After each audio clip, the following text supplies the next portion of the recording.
wanavyo. Yes.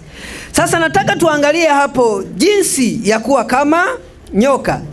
Na tuliangalia mambo machache hapo. Tukaangalia namba moja, nyoka huwa anatumia muda wa siku 3 mpaka 7 kabla hajakamata mawindo yake. Maana yake akiangalia hivi, akikaa anaweza akamuona sungura mahari, akajifunza mwenendo wake kwa muda wa siku 3 mpaka 7 kabla hajamkamata.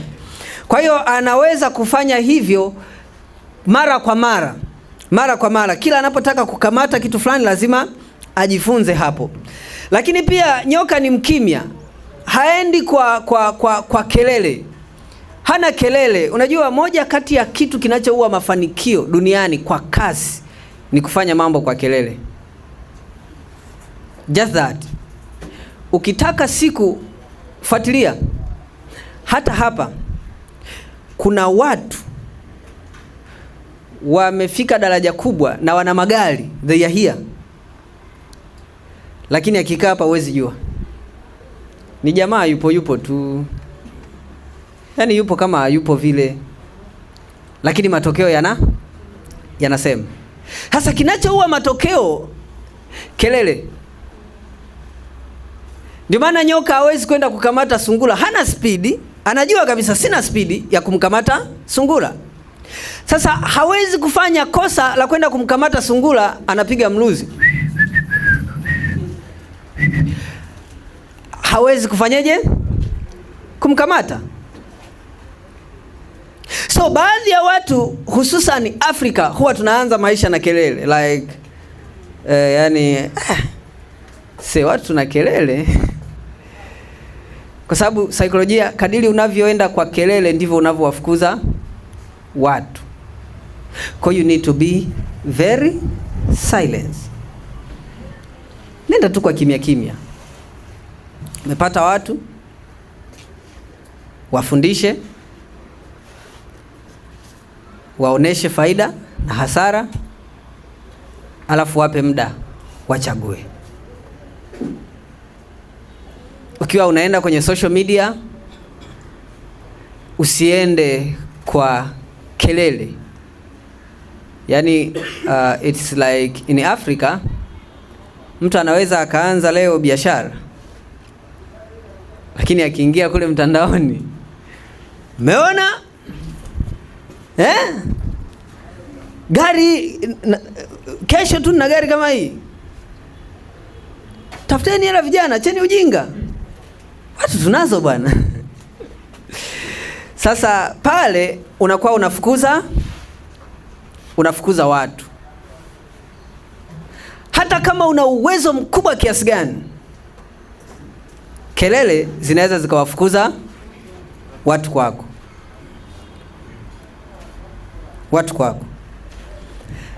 Okay, tukaangalia kingine. Tukasema, kama nakumbuka tulisema pointi ngapi? 3. Moja tulisema na siku 3 mpaka 7. Nyingine ni mtu anaenda kimya. Ya 3? Yes. Nyoka haogopi ukubwa wa mawindo. Haupasi kuhofia, haupasi kuogopa kwamba nani ni nani. Huyu anahitaji huduma, huyu hahitaji huduma. No. Wote wanahitaji huduma. Hapa duniani wote wanahitaji huduma. Hata tajiri wa kwanza naye ana malengo, naye anahitaji huduma. Nampenda manager Ben. No, sio Ben, ni Fadhili. Jana tuko pale, tulikuwa na Fadhili. Sasa Fadhili anataka kuwasha gari, akaja pale polisi na bunduki pale benki pale Tabata. Akaja pale. Sasa wakati anaangalia usalama yule askari, Fadhili akashusha kioo. Mkuu, vipi? Akasema safi. Bwana, unaonaje kesho nije nikuelekeze dawa fulani uje utumie? Simple like that. Yule askari licha kwamba ana bunduki ila akasema usijali bro, nitakuja. Haogopi silaha, ugiant wa mtu. Kuna watu wengine hawafanyi biashara kwa makini kwa sababu wanatafuta watu dhaifu. Anavizia wanyonge, yani akikuangalia hivi anaona wewe na kumudu. Hauwezi kufanya biashara kubwa kama unaogopa watu wakubwa. Lazima uwe na uwezo wa kuface watu wakubwa. Ngoja nikupe hii, japo hii sio ya nyoka. Kuna falsafa ya simba. Simba anakula nyama kama mnavyofahamu. Lakini simba akila nyama leo hawezi kuipata tena kesho kirahisi. Moja ya watu wenye maisha au wanyama wenye maisha magumu msituni ni pamoja na simba. Na simba ili ashibe anatakiwa kula walau kilo 8 mpaka 14 za nyama ili ashibe. Sasa imagine wewe ndio simba na una mke na una watoto 3. Wewe unakula kilo 8. Mama anakula kilo 8. Watoto tuseme wanakula kilo 3 za nyama, si ndio? Alafu kingine haupati kila siku. Hasa simba anafanyeje? Anatumia akili. Ndio maana hata siku moja huwezi kukuta simba anafukuza sungura. Hata siku moja hawezi kupoteza muda wa namna hiyo. Nenda kaangalie CD za wanyama, huwezi kukuta simba anafukuza sungura. Why? Hawezi kupoteza energy afukuze sungura hapa mpaka Tabata. Sungura mwenye kilo 3. Na yeye ili ashibe anahitaji kilo 8. Ni kupoteza muda. Kwa hiyo ili afanye vizuri naye anaangalia wanyama walio nona. Ndio maana hata akiangalia swala wapo wanakula, anapiga tu jicho tan this one. Hata ajichanganye katikati ya swala, wengine ni wewe tu nimekuchagua. Wewe tu ndo unakomana wewe. Kwa nini? Anajua huyu maybe labda ana kilo 10 na ana kilo 18. Kwa hiyo tunaweza tukala 8 3 na watoto wakashiba. This is. Sasa wewe unahangaika na mgonjwa ambaye hata akija kununua ananunua dawa ya mswaki. Unapata PV 5. Najua PV size au ndanganyi. Au sio 5? Sasa je, najua. Na unataka kufikisha PV 14. Wewe utauza dawa za mswaki wewe. Yes. Lakini kuna mtu jana kuna binti nadhani yuko hapa. Dada mmoja alikuwa pale akawa ananionyesha akasema, unaona? Mteja mmoja tu hapa ameniingizia PV 200 kwa mara moja tu. Yuko hapa. Jana yule tulikuwa tunaongea yuko wapi yule dada?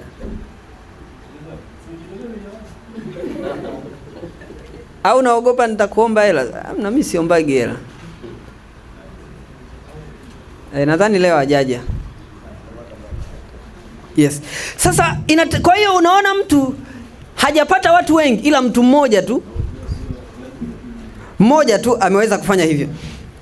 Kwa hiyo usiogope ukubwa wa mtu unayemfuata. Wala usiogope akili ya mtu unayemfuata.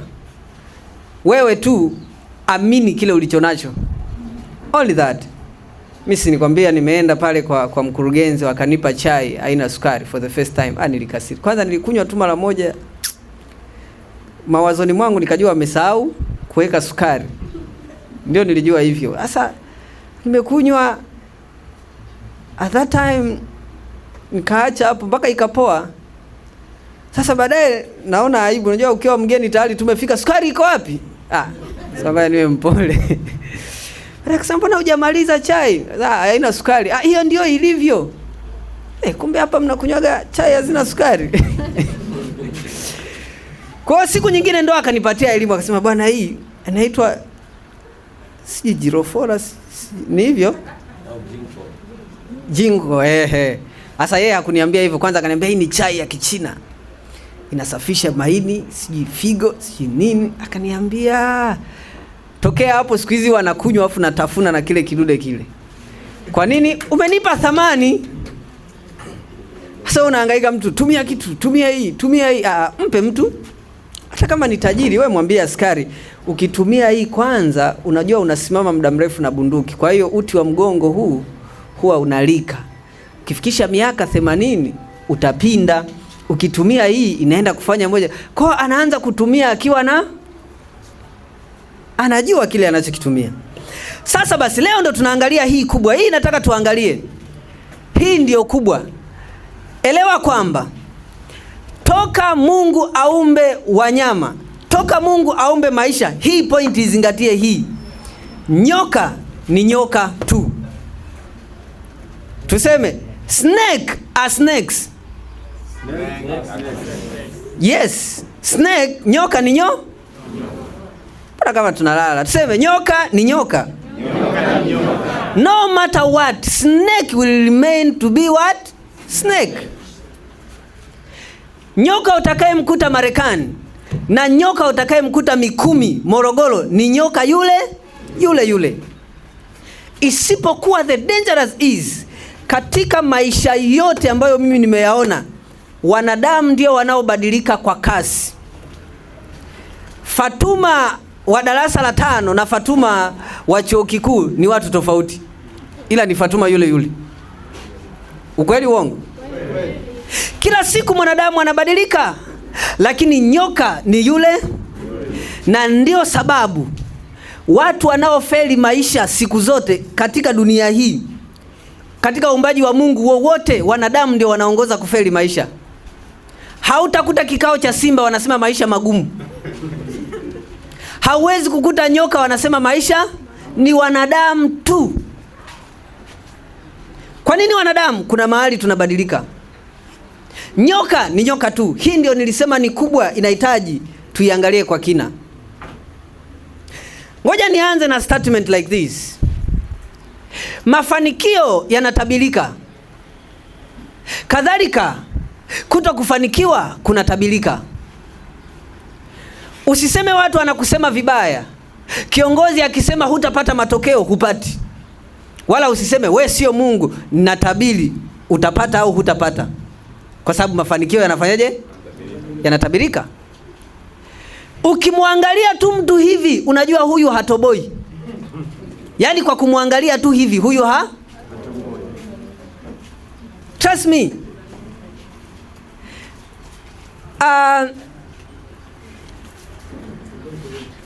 Atoboi kivipi? Yes, atoboi. Natoa mfano. Nikachukua mbegu za mahindi leo hapa, nikazinyunyiza hapa kwenye cement. Nikaenda nikanunua soda za Coca-Cola zile za 3500 zile kubwa, nikamwagilia hizo mbegu. Alafu nikasema hapa nitavuna gunia 3 mpaka 4 za mahindi. Nishindwe. Kwa namna nyingine unaweza ukapredict kwamba hapo hauwezi kufanyaje? Kwa nini? Kwa sababu nimefanya vitu visivyo sahihi. So, kwa nini nasema nyoka ni nyoka? Nyoka wanatumia kanuni zile tangu Mungu alipowaumba mpaka leo hii. Nyoka wanatumia kanuni zile, na ndio maana wanafanyaje? Nyoka hawajifikirii kwamba kwa nini nijifunze kabla sijamkamata sungura. Wao walifundishwa kanuni hizo na walifanikiwa, na mpaka leo wanatumia kanuni hizo. Lakini wanadamu ni watu wa kujiongeza. Ngoja niwaambieni, mafanikio ni kanuni. Na ndio maana waliofanikiwa wanaweza kuwatengeneza wengine wafanikiwe, kwa sababu wanajua.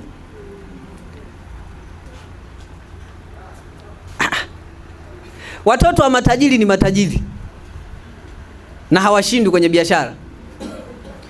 Wewe unaweza kufungua duka la vipodozi hapa, na mtoto wa mfanyabiashara fulani labda Mo akafungua naye duka la vipodozi pale, ila huyu na huyu mkawa na mauzo tofauti na biashara zinaenda tofauti. Mpo location ni moja, eneo ni moja, biashara ni moja, ila mmoja akafanikiwa kuliko mwingine. Kwa nini? Kwa sababu kuna mmoja anazijua kanuni. Na ndio maana ukikaa na watu waliofanikiwa ukiwauliza siri za mafanikio, cha ajabu unaweza hata ukampiga kofi, kwa sababu anazokuambia na wewe unazijua. Hakunaga siri mpya, ni zile. Atakwambia tukujituma, weka akiba, kuwa na nidhamu. Kwani wewe uzijui? Tajiri wa Marekani na tajiri wa Tanzania kanuni ni zile zile. Kanuni huwa haziheshimu umri. Kanuni haziheshimu cheo. Kanuni hazijawahi kuheshimu hivyo. Lakini kanuni zinaweza kutoa matokeo kwa yoyote atakaye zifuata. Success is predictable. Na mafanikio ni kanuni. Sasa ni lazima kwenye maisha yako angalia, nadhani hii sikuisema hapa, kama sio hapa basi sijui, nadhani ni hapa. Nilisema namna pekee ya kufanikiwa hapa duniani ni namna mbili. Either simama na wanaofanikiwa au kuwa na nyota nzuri. Viwili hivi basi. Lazima usimame na waliofanikiwa ili ujifunze kanuni. Tatizo letu sisi tunapoona waliofanikiwa, moja, tunawaonea wivu. Mbili, tunataka tuwaombe pesa. Yaani ukikutana tuna mtu aliyefanikiwa, first thing unaomba hela. Unajua bro, mimi natesekaga sana, yani hata juzi sijala mwanangu, unajua. Nampenda Magufuli wakati wale wanatukopesha.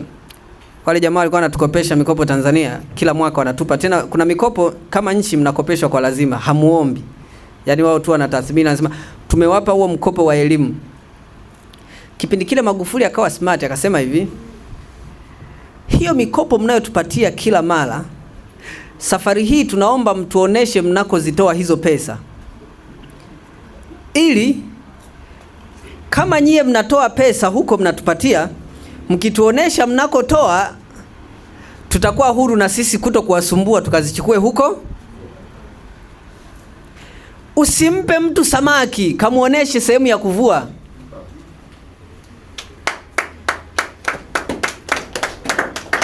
This is so, manake maisha ni kanuni. Mtu anayekupa kanuni za kufanya biashara ni tofauti na mtu anayekupa pesa. Ndio maana kila anayetumia kanuni za kufanikiwa atafanikiwa. Ukiyaendea maisha kwa hisia, hautoboi. Kama uamini siku tu amka asubuhi umefumba macho hivi, leo nataka nikapige PVF 3500. Leo nataka nikapige PVF. We unazijua kanuni wewe? Yaani kwa kufumba tu macho hivi kwa hisia hivi, hautoboi. Naangaliaga hata nisiseme sana huko. Okay? So, go and learn principles. Twende tukatafute kanuni. Na kanuni hazibadiliki. Kanuni hazibadiliki. Kasimame kwenye kanuni zile zile ambazo umejifunza. Ukishindwa, nenda kwa watu waliofanikiwa. Acha ile sijui guilty, sijui huyu najua na nini, yule ananizidi, yule anani, no. Nenda kwake, mwambie akufundishe kanuni. Hata usimuombe hela, mwambie nifundishe kanuni. Full stop. Okay? Haya. Namba 4. Nyoka hawindi mpaka awe na njaa. Nyoka wana relax. Unajua nyoka akimeza kama sungura analala hapo hapo. Anakusanya energy za kupata tena. Hasa nataka nizungumzie njaa. Hakuna namna utapata chochote kama hauna njaa ya kukipata. Mtu mwenye njaa anapata chochote, na ndio maana hakuwahi kutokea mtu yoyote duniani akafa kwa njaa kama taifa halina njaa.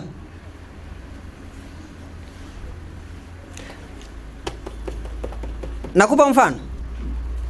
Mtu mmoja tu maskini, nimekuwa nikiutoa mara kwa mara, maskini kabisa.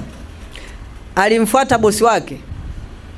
Akamwambia, bosi, kila siku mimi nakufungulia geti unaingia na hivi, lakini mimi mwenyewe na mandoto makubwa, so teach me how to get money. Kwani wewe mwenzangu ulifanyaje ukapata hela? So teach me, nifundishe kanuni za kupata pesa. Tajiri akasema, kijana, upo serious na kupata pesa? Akasema, akasema okay, no problem. Akamchukua kijana, Akampandisha juu ya gorofa kwenye nyumba yake. Alikuwa na swimming pool kule juu. Alivyompandisha juu, akaagiza na kinywaji, juice. Akasema leo nataka ni spend muda na wewe.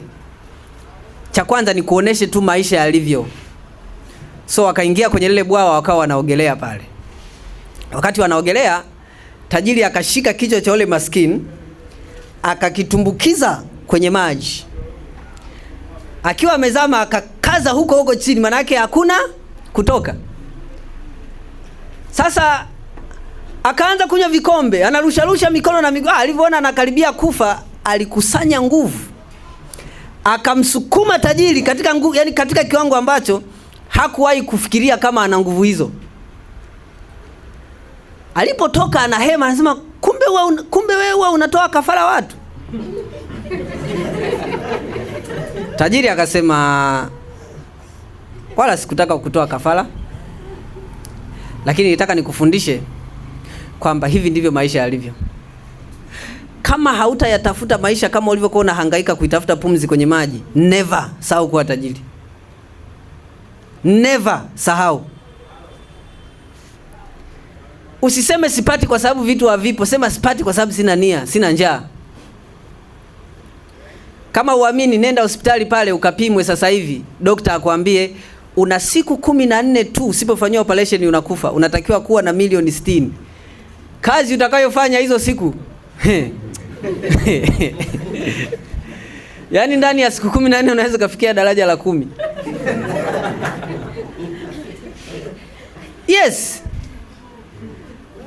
Huna njaa, yani ni kwa sababu tu umerelax. Yani you are working like, you know, sometimes yani too fresh to nisipate haina noma. Kuna mtu alisema sina plani B, aidha nifanikiwe au nife. Hii ya kusema kwamba na nyingine aidha nifanikiwe au nife. Hivi ndivyo matajiri walivyo. Sasa nyoka naye akishafika hatua ya kuwa na njaa, kwa namna yoyote lazima awinde.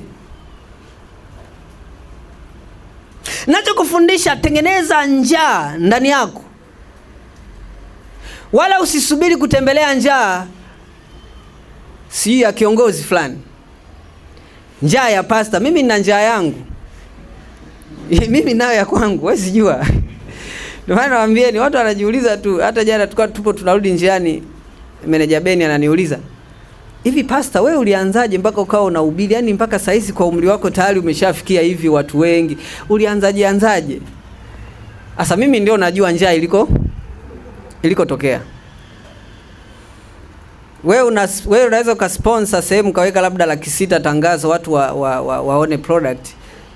Mimi kuna wakati kodi ya nyumba ambayo nilitakiwa nilipe ya miezi 6, nilikaa chini kama hivi na 600,000 nataka nilipe kodi ya miezi 6.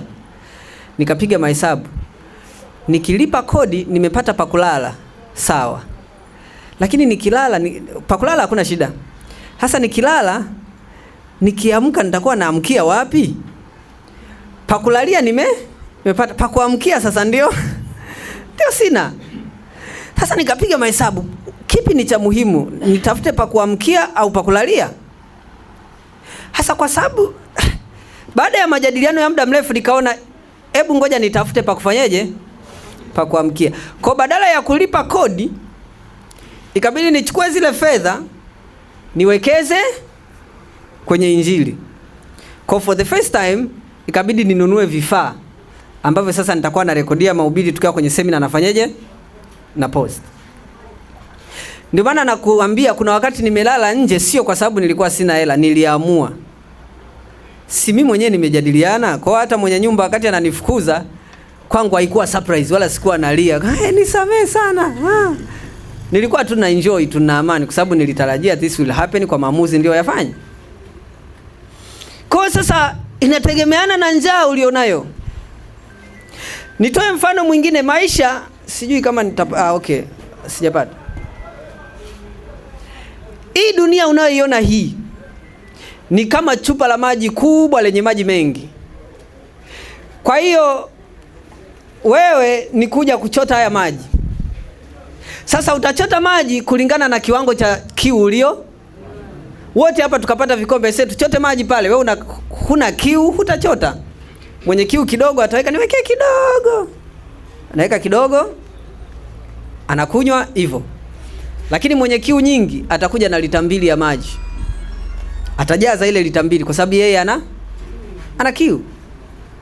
So make sure una develop your hungry.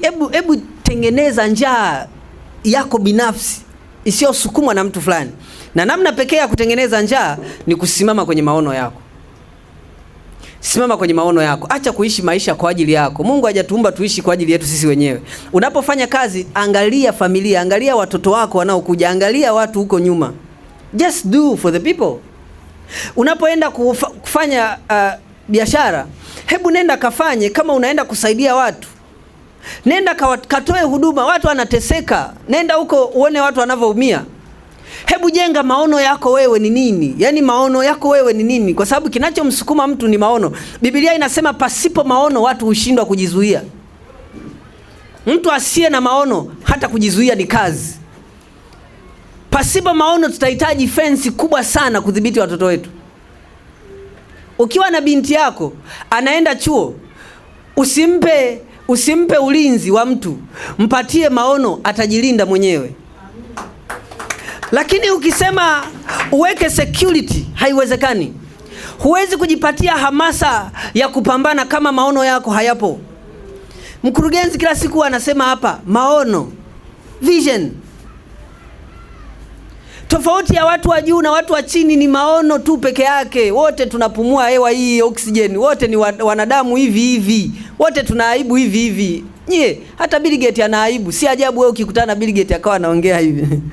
Za asubuhi. Na ni tajiri namba 1 duniani, naye ana aibu. Naye familia inamshinda, anagombana na mke wake, kuna wakati ana stress. Naye analia hivi hivi, lakini tumetofautiana nini? Maono. Haya. Okay. Yes. Haya ndio tuyaangalie.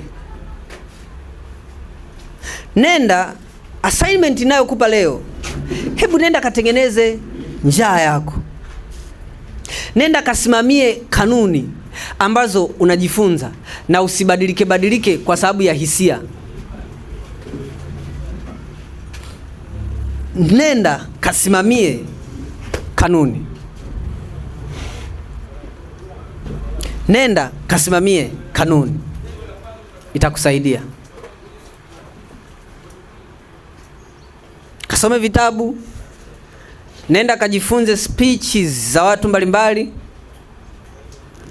Wanafanyeje? Walifikaje pale? Mimi nimefanya utafiti tu mdogo sana.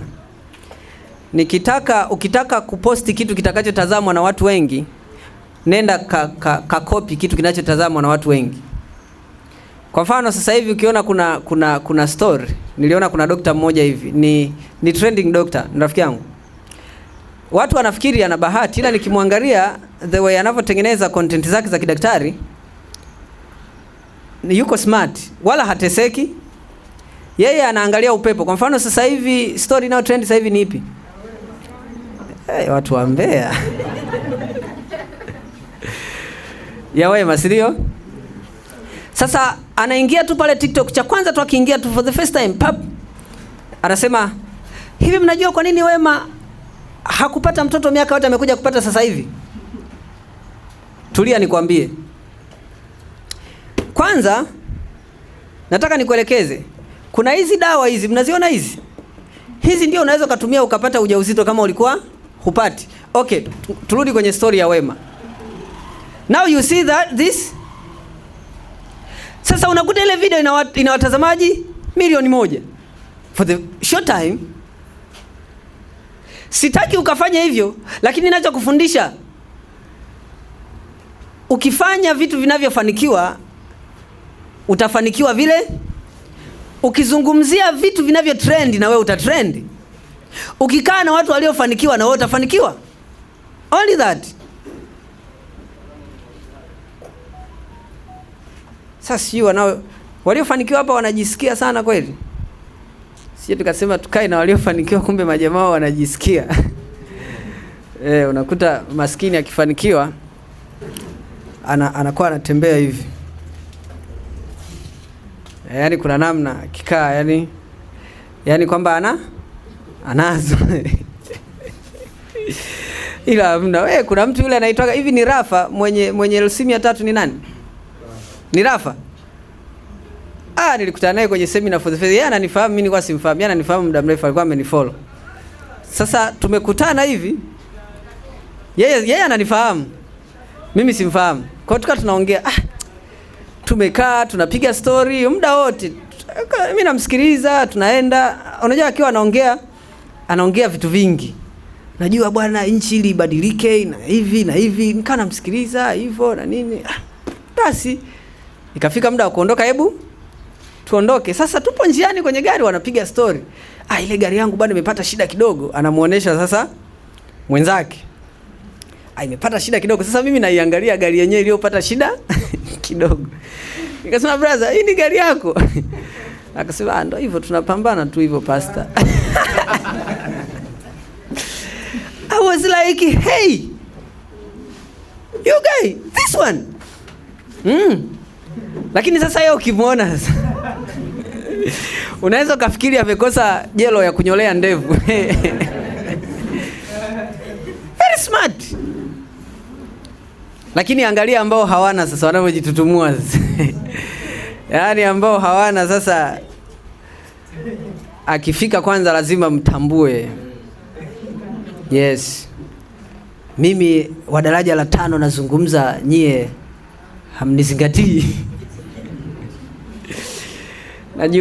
Najiuliza mimi najifunza kwa Yesu, si ndio? Kuna watu hapa wanajifunza kwa Yesu. Hebu tumwangalieni Yesu jamani. Imagine mfalme ametoka mbinguni, amekuja duniani, alafu akawa yupo tu normal. Fikiria ungekuwa wewe ndio Yesu. Kwanza una power ya yani unaweza ukaambia banana hii toka hamia Kariakoo. Yaani una hiyo power. Una power labda ya tu pale barabarani ukafanya hivi mkono, magari yote ukayanyanyua juu, alafu ukapita, alafu kayarudisha. The power like that. Wewe ungekuaje? Lakini mpaka najifunza, mpaka Yesu ameondoka, hata ubini wake alikuwa hasemi. Ni Yesu peke yake. Wala hata sio Dr. Yesu Kristo. No. It is what? Yesu. Wala hata alikuwa akifika hajisemi, yani like unajua ningekuwa ndio mimi akiamua. Yaani nikipanda tu hata kwenye daladala, hey shh, Yesu hapa nimeingia. Hey Jesus I'm here. Au nafanya tu kitu cha kuwaonesha kwamba watege attention kwamba nao niko. Yaani lazima unajua ukiwa na power lazima uoneshe like this one. Tukafate kanuni. Tuache tu, wewe fuata kanuni, mambo yataenda yenyewe. Then be silent. Ndugu zangu, nilisikia mtu anasema yani kuna watu kimwangalia unaweza ukasema huyu nikaombe msaada, kumbe wewe ndio unataka kumsaidia. Yes, yani alivyo tu unaweza kusema Mungu. Unajua kuna Mungu saa zingine ajibu maombi yako kwa sababu unaomba vitu visivyo. Baba nibariki kama mtu fulani. Mbona yule umemwezesha? Mungu anasema ungejua. Bora hata wewe. Bora hata wewe. Twende na hiyo assignment. And I believe we as Africa, sisi kama Eternal tutakuwa na matokeo makubwa. Yes. Aha, ana swali. Unasema Bravo. Unasema kwamba kanuni moja, tusijionyeshe kwa mafanikio, lakini katika biashara ya network kama utamwambia mtu kwamba biashara hii na mafanikio na magari kuna nini, sasa pengine asipoona, je, itamjenga yeye kweli akaona kwamba kule napokwenda kuna uhakika wa hivi vitu? Si inaweza demoralize akawa unaona anachosema hapa. Anasema kwenye network inabidi uoneshe, si ndio? Network sio tu network, hata makanisani ili Mungu aaminike lazima wawepo wanaotoa ushuhuda. Bwana Yesu asifiwe. Mimi nilikuwa na kolomeo imechanika, baada ya kutumia mafuta ya upako ya Pastor Nzali sasa hivi kolomeo limekaa vizuri, si ndio?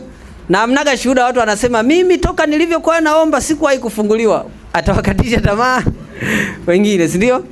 Kwa na kutia moyo sio tu network, biashara, hata kwenye ndoa. Huwa hatuendi kwa wanawake. Nani aliwahi kumfuata mwanamke anatafuta mke anasema hopefully mimi nikikuoa tutafeli sana kwenye maisha. Yaani nakuhakikishia utapata tabu. Nani aliwahi kusema hivyo? So, sio tu kwenye network, it is everywhere. Lakini kumbukeni kitu kimoja. Kuna tofauti kubwa kati ya kujifanya umefanikiwa na kuonesha umefanikiwa. Hapo ni vitu viwili. Sisi hatuhitaji kujifanya. Unajua kujifanya, na rafiki yangu moja hivi alikuwaga, of course saizi ni DJ, sitamsema kwa sababu tuna record. Lakini tukiwa shule alikuwa anapata tabu sana. Alikuja yani pale kwanza kawa anajifanya na hela. Kwa hiyo akitumiwa pocket money 50,000 kwa sababu anajifanya, kwa hiyo inabidi apate tabu, afike tu darasani kama hivi aseme naandika hapa swali, atakayepata nitampa shilingi 20,000. Anaandika swali hapo, mtu anapata, anatoa 20,000, watu wanashangilia. Akirudi hostel anaanza kulia. Si ndio? Lakini umemwona yule bwana Rafa, wala hakuniambia unajua bwana nina gari na no, ila tu katika story, bwana gari yangu imeharibika. Ipi? Ndio hii. Sawa sawa. Kuna vitu tu wewe kama PV zinasoma, ndugu yangu, zinasoma tu. Na ukiwa na hela tu, yani kuna namna tu wewe una hela. Hauhitaji unajua kujifanya ni gharama. Ndio maana hujawahi kujiuliza kwa nini movie zinatumia budget zaidi, sio hapa Tanzania, duniani huko. Movie moja inatumia budget ya Tanzania ya kuilisha Tanzania miaka 5. Movie ya lisaa limoja. Na ile movie wanaigiza maisha yetu ya kawaida. Kwa nini kuwe na bajeti kubwa ya pesa wakati wanachokifanya ni cha kawaida? Manake uongo uliotembea kwenye movie hii sio wa nchi hii. Na hii inakufundisha kwamba uongo ni gharama. Si ndio? Kwa hiyo utatakiwa, mimi sinaniona hapa, inatakiwa kwenye movie niwe rais. Hivi unavyoniona inabidi nijifanye mimi ni rais. Itatakiwa tukodi magari LC300 karibu 15. Tulipe mabodyguard, tukodi sijui tunaenda kukodi nyumba kule Masaki labda ya tajiri fulani, na maisha ambayo sio ya kwangu. Unaona Unaona ilivyo gharama. Sasa utajikuta unatumia pesa nyingi kumaintain. Kumbuka uongo mmoja huwa unahitaji uongo mwingine ili kuulinda uongo wa kwanza. Kwa hiyo utajikuta kadiri unavyopanda unatumia pesa zako kulinda uongo wako. So hatupaswi kujifanya mtumishi. Tunapaswa kufanya kazi tuwe na nini? Tuwe na matokeo. Tena nilikuwa nafikiri ningekuwa mimi mkurugenzi, bahati sio mkurugenzi. Tungekuwa na ubao hapa yanasoma majina mtu wa PV kama matokeo shuleni hivi. Kwa hiyo kila asubuhi ukipita hapa mwezi huu wa kwanza.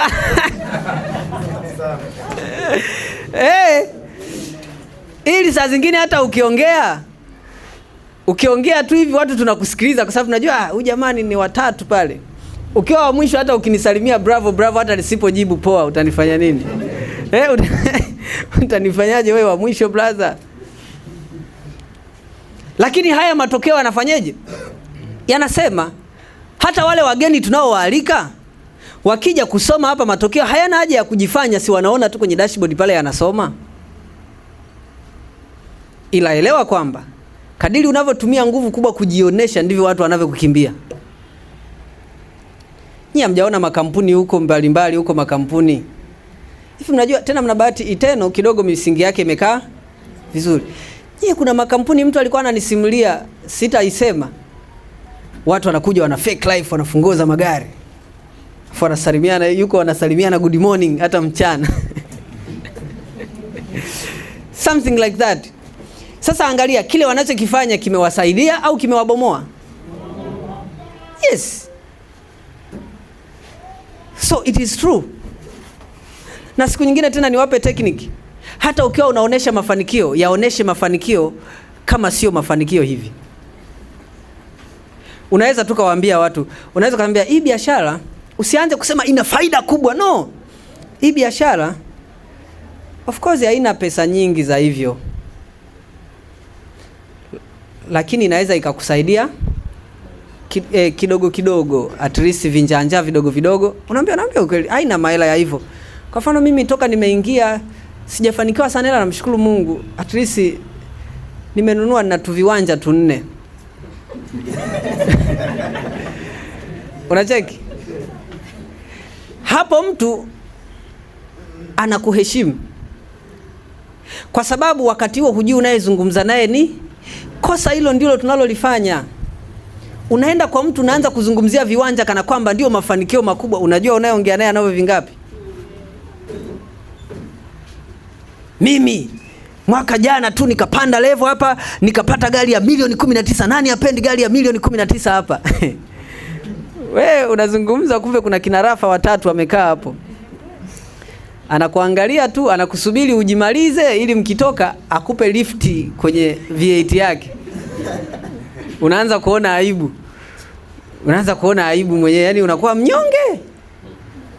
Wakati kwenye darasa ulijimaliza kweli kweli.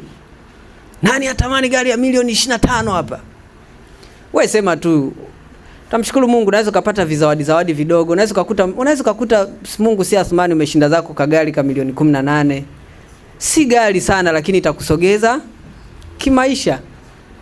Kwa hata mtu kama ana gari kubwa sana atakuheshimu, na ambaye hana pia atafanyaje?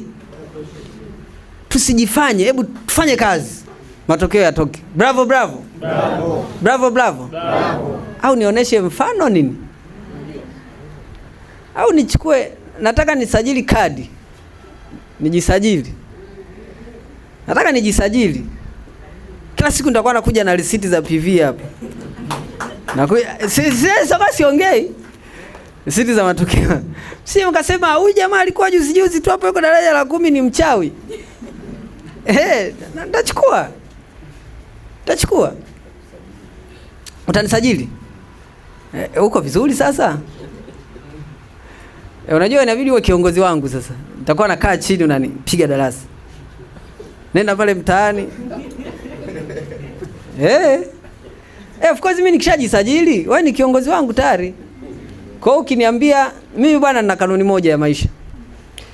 Ukishakuwa kiongozi wangu kwenye eneo lolote lile, hata ukiniambia Pastor Nzali kesho utakuja na bukta na ndala umezigeuza, nitahakikisha nimekuja na bukta na ndala nimezigeuza. Ndivyo mimi nilivyo. Ili kwamba ikitokea sikupata matokeo nisijilaumu mimi kwamba sikusikiliza ushauri wa kiongozi.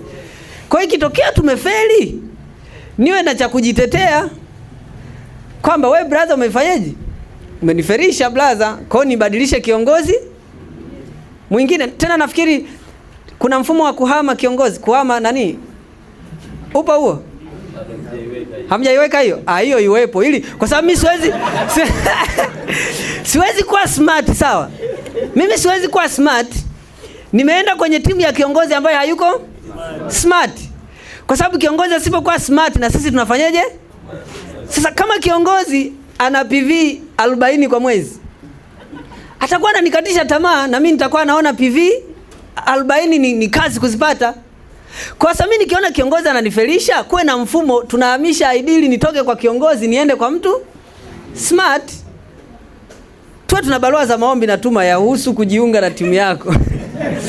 Mimi fulani niliyekuwa kwa fulani, baada ya kutathmini kwa kina nimeona kwamba hapa nifai, ninaomba niwe sehemu ya timu yako. Niko tayari kuwajibika na nitafanya interview kwa maelezo zaidi. Kwa wale wanifanyie interview, waone nafaa kuwa kwenye timu yao, ili wabovu wabaki na wabovu, smart wabaki na smart. Huo mfumo haupo, nafikiri tufikirie. Tufikirie tuuweke. Baadaye huko iwepo. Ili mimi nijisajili kwa mzee hapa awe kiongozi wangu. Nikiona ananifelisha, nahamisha vilago vyangu na hamia kwa mzee mwingine. Yes, just like that. Jumatatu. Kuna mtu ana swali mwingine? Sawa. Swali. Any question? Kuna wengine ndo wanafika. Sasa mmekosa mambo mazuri. Poleni na ongeleni. Na mashati ya blue. Kumbe na mimi ninalo. Au ni sare? Ni sare? Ila nimeharibu tu koti la suti eti. Niko sawa? Kwa hapa nikivaa hivi na kwa daraja la ngapi? La ngapi kweli? La 10. Mimi nawaambieni ukweli, siku mimi nikiwa daraja la 10, hiyo sherehe yake sio mnaenda kufanya kule sherehe, yani kuna kuwa na sherehe ya taasisi afu sherehe yangu mwenyewe. Ndio inavyokuaga. Yani sherehe yangu kusanya magari ya viongozi wote wa Itero, yani msafara mkubwa na polisi tena mbele kama rais na king'ora. Sasa si lazima ujidai. Unajua saa zingine tu maisha ni magumu, unapambana ukifikia ka level fulani. Something like that. Kwa nafikiri Jumatatu tutaenda na falsafa ya fedha na uchumi. Philosophy money. So tutaenda Jumatatu, Jumatatu tutaenda na Jumatano. Kwa wewe nenda huko kawaambie watu waje wajifunze money. Hata kama hataki kujiunga na taasisi, wewe mwambie aje kujifunza. Yes, money. Yeah. Na ikipendeza siku hiyo kila mtu aje na 10,000 ya mchungaji. Amina. Hata tunazungumzia hela. Ili baada ya kujifunza pesa, na mimi narudi na pesa. This is life. Au unasemaje bwana nani? Scampam. Ila Mikidadi hautanipiga wewe kweli. Mikidadi atakusanya. Amna, nimeshtukia mchezo. Nitakusanya mwenyewe. Mikidadi bwana anaweza, unajua jana nilikuwa nataka ninunue dawa ya mswaki mahali kwenye ofisi zetu hapa. Sasa mimi sijui, nataka kununua, mtu akanidaka usinunue. Nipe mimi. Kwani nimejuaje kwamba ina PV 5? Nimejuaje? Akasema usichukue wewe, nipe mimi nikakununulie. Kwa sababu hapa napata PV 5.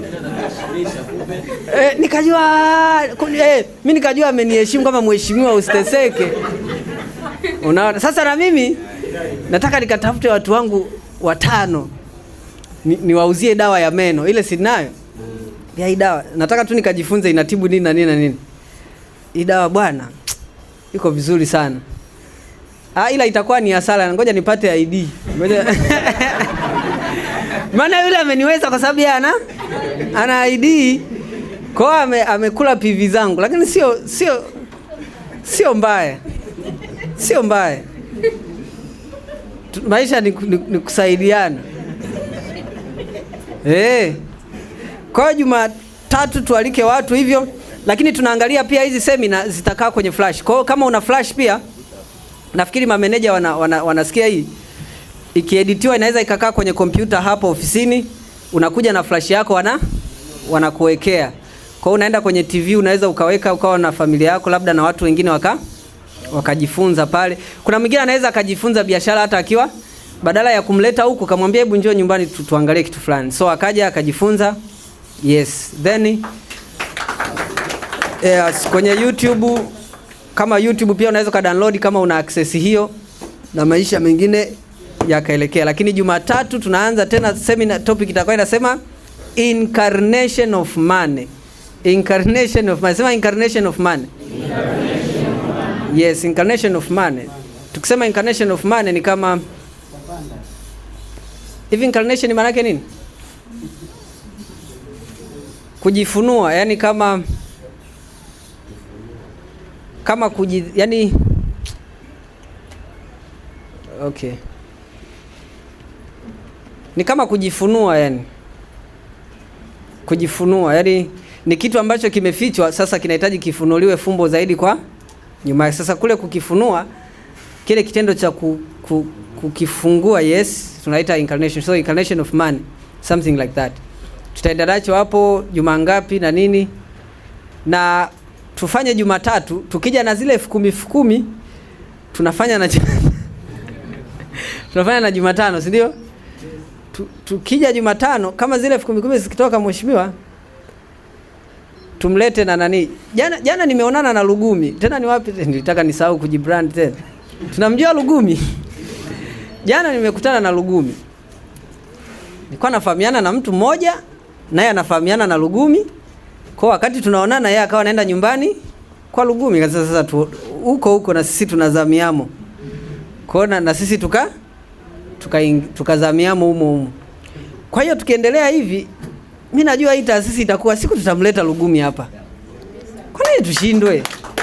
Unajua sisi watumishi wa Mungu tunaishi na mtu yoyo. Kwa sababu hata Lugumi naye anamhitaji Mungu. Kwa hata nikimpigia, mimi ni Pastor Nzali. Uzuri siombi hela fresh. Nilikuwa nataka tu nikuombe, kwani hataki maombi sasa.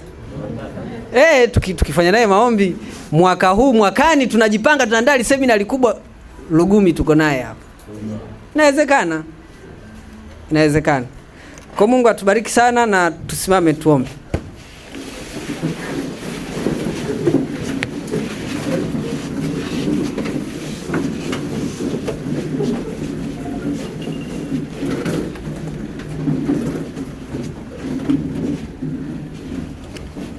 Tuombe. Baba uliye mbinguni, tunasema asante kwa neema na fadhili zako. Tunakushukuru kwa sababu umekuwa ukitupigania na umekuwa ukitupenda. Kila siku unatufundisha ili turudi kwenye misingi. Bariki siku hii ya leo, ikawa ni siku ya baraka kubwa. Ikawa ni siku yenye matokeo makubwa. Waliokata tamaa wakainuke tena. Wasiokuwa na maarifa wakapate nguvu ya kusimama na maarifa sahihi. Watu wakafikie nguvu kuu, wakafikie daraja la juu. Si kwa sababu wanataka fedha, bali wanataka kusaidia watu wengi zaidi.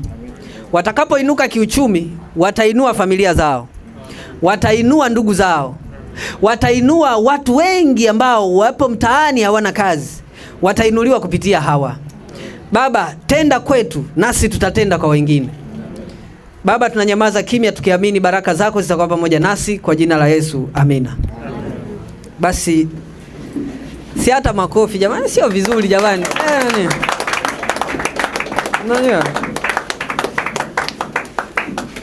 Narudia tena. Tunaposti kwenye YouTube pale. Ila jamani, tena mna tatizo gani kweli? Ziko wapi nyingine jamani?